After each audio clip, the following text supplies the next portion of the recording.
真係好精彩啊！又到咗我哋泡泡藝術嘅時間啦！今日咧繼續有Joanne上嚟為我哋教呢個嘅藏族舞蹈嘅，歡迎你哋！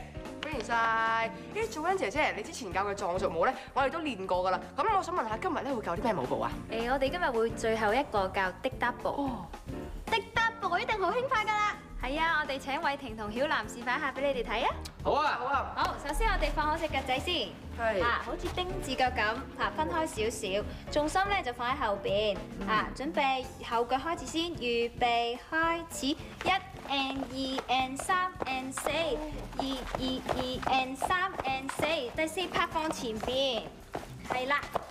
哦，咁呢個滴答步個重點喺邊㗎？其實頭先都講過啦，重點重心要放喺後邊咯，同埋腳嘅方向同埋角度都好緊要咯。哦，好啊，今日真係唔唔該晒你哋啊！今日真係唔該晒Joanne、偉霆同埋曉南嘅。如果大家都想繼續學好藏族舞嘅話咧，就要記得留意下次嘅泡泡藝術。